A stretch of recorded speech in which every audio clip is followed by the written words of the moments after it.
தேவனுடைய பரிசுத்த நாமத்திற்கு மகிமை உண்டாவதாக.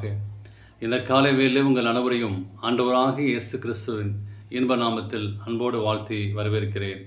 என்னாகமம் 16ஆம் அதிகாரம் 15ஆம் வாக்கியம் சொல்கிறது, அப்பொழுது மோசேக்கு கடுங்கோபம் மூண்டது. அவன் கர்த்தரை நோக்கி, அவர்கள் செலுத்தும் காணிக்கையை அகங்காரியாதிருப்பதாக, நான் அவரிடத்தில் ஒரு கழுதையை முதலாக எடுத்துக்கொள்ளவில்லை, அவைகளில் ஒருவனுக்கும் யாதொரு பொல்லாப்பும் செய்யவில்லை என்றான். என்னாகமம் 16:15 வாசிக்கிறோம். இந்த நாளின் செய்தியாக கலகக்காரை எப்படி சமாளிப்பது. இங்கே வேதத்திலே வாசிக்கும் போது கோராகு, தாத்தான், அபிராம் ஆகியோர் கலகம் செய்த சூழ்நிலையே இங்கே மோசே ஒரு ஜெபத்தை ஏறெடுத்தார். அங்கே கோகாத் ஒரு லேவியனாக இருந்தான். ஆசாரிய பட்டத்தை தேடினான். ஆனால் ஆசாரிய பட்டம் ஆரோனுடைய குடும்பத்திற்குரியது என்று தேவன் சொல்லியிருந்தார். ஆனால் தாத்தானும் அபிராமும் அங்கே ரூபன் கோத்திரத்தை சார்ந்தவர்கள். ரூபன் முதல் மகன் என்பதால் தலைமை தத்துவம் தங்களுக்கென்று நினைத்திருக்கலாம். ஆனால் இன்னும் 250 பேரோடும் இவர்கள் சேர்த்து கொண்டார்கள். தேவனுக்கு பிரியமான பிள்ளை, அங்கே மோசேயை தேர்ந்தெடுத்து சரிதான் என்பதை தேவன் வெளிப்படுத்தினார். அங்கே இஸ்ரவேல் எல்லோரும் பரிசுத்தர்கள் என்று சொன்னார்கள். அது சரிதான். இஸ்ரவேல் தேசம் பரிசுத்தமான ஆசாரிய ராஜ்யம் என்றுதான் தேவன் சொல்கிறது. இன்னமாய் 2 காரியங்களை சொன்னார்கள். நீங்கள் மிஞ்சி போகிறீர்கள், நீங்கள் சபைக்கு மேலாக உங்களை உயர்த்தீர்கள். இன்றைக்கு அநேக திருச்சபைகளே மிஞ்சி போகிறார்கள்.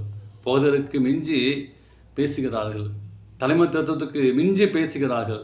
நம்முடைய நிலை என்ன என்பதை இன்னைக்கு அறியாமல் இருக்கிறோம். சொல்லப்போனால் கலகக்காரர்கள் தங்களை உயர்த்தியதற்காக மிஞ்சி போனார்கள்.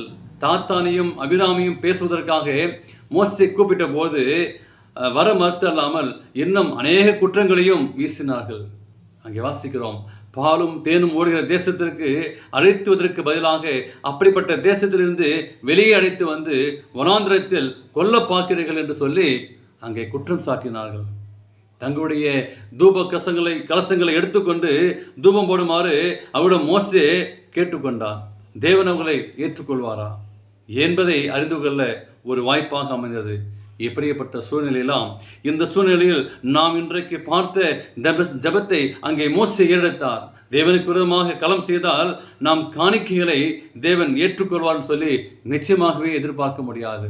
தேவனுக்கு விரோதமாக, சபைக்கு விரோதமாக, சத்தியத்துக்கு விரோதமாக ஒரு எழும்பினால் நிச்சயமாகவே காணிக்கையை ஆண்டவர் ஏற்றுக்கொள்ள மாட்டார். காணிக்கை செலுத்தும் போது நம்முடைய மனநிலை சரியாக இருக்க வேண்டும்.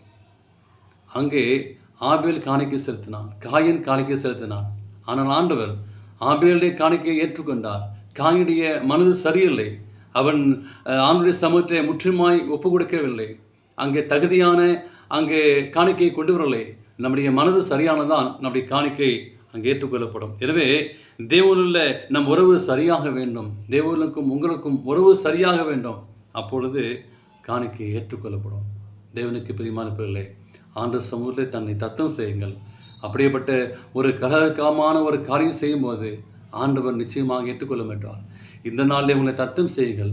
ஆண்டவருக்கு பிரியமான வாழ்க்கை வாழ தீர்மானிங்கள். தேவன் தாமே உங்களை ஆசீர்வதிப்பாராக. ஆமேன்.